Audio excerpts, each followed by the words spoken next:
Okay, I am selling two YFZ450 Yamaha quads. The year is 2005. It's kind of a his and hers. The one with the 91 on it was mine. I've tricked it out a lot more than hers. Hers is also a 450.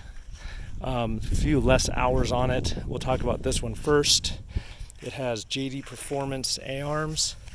The silver rings that you see in front here make it so you can change the steering responsiveness. Super easy. You move those discs around and you can speed up and slow down your steering depending on whether it's desert or motocross or whatever. Steering stabilizer. As you know, you can hit bumps at high speed. Doesn't jerk the handlebars out of your hands, and that's adjustable. AC Nerf bars, the Pro bars with the heel guards on them. The engine on this one is totally stock. Nothing's really been changed on it. Tag handlebars. I added hand guards and of course a kill switch for safety. It has the stock size tires on it. Everything back here is pretty much stock. Added a number plate and a little light to make it legal in the desert.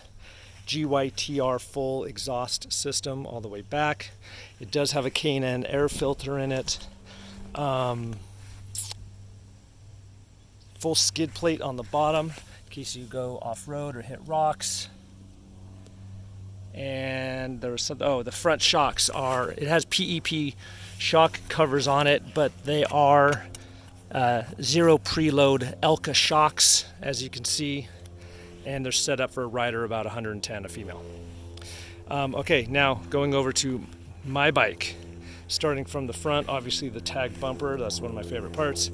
The JD Performance A-arms are +2 A-arms. The one on my wife's bike are just stock length A-arms.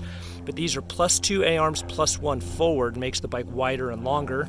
As you can see, I have plastic coating on them to protect the powder coat because I always wanted it looking beautiful. The shocks are zero preload Elka shocks. I'm going to try to show you what that does. So you can lift the front bumper, and the shocks have about 2 to 3 inches of travel even before they come off the ground. That helps you out going fifth gear through whoop-de-doos and keeping control. Also has a full skid plate, tag handlebars, kill switch, hand guards. You can see the front fenders on this bike have been cut and shortened. This one where it says Yamaha, those are still there, but on this bike they're shortened to make it look more aggressive. The Nerf bars are also the Pro pegs, but I cut the heel guard off. It allows you to get your heels in lower and lean back a little bit better. This also has full GYTR exhaust.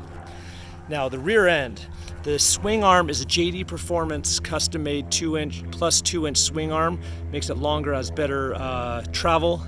The shock hidden inside there is an Elka ZPS zero preload shock as well. Reservoir guard for the brake reservoir. The front brake reservoir has been relocated underneath the seat on both bikes. Going back to this one, I have a skid plate on both bikes. I didn't show you on the other one. It's the PRM Products skid plate, so you have full skid protection front to back.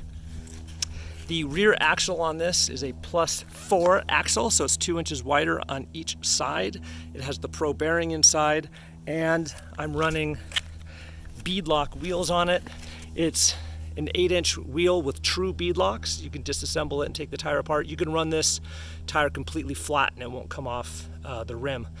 Inside here, the hub is actually a hub that changes from a Yamaha wheel to a Honda wheel.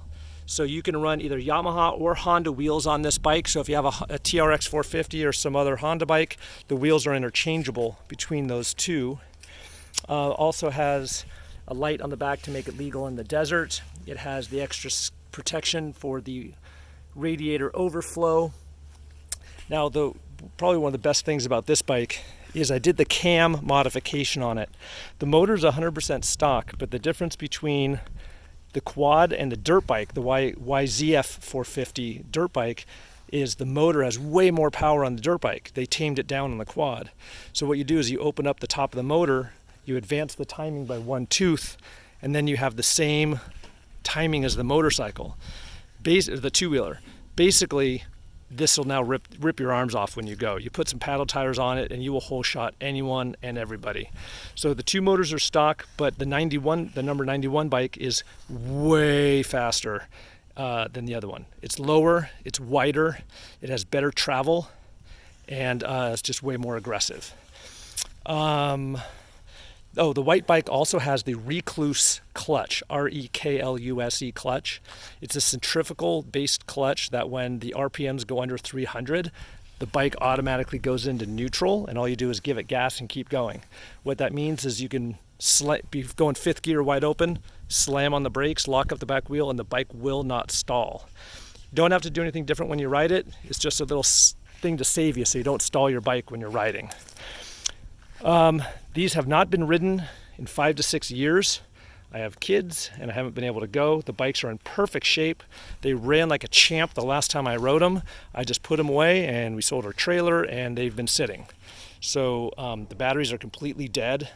I think the white one will turn over, but it won't start. Oh, it's in gear. So it'll start, or it'll turn over, but it won't start.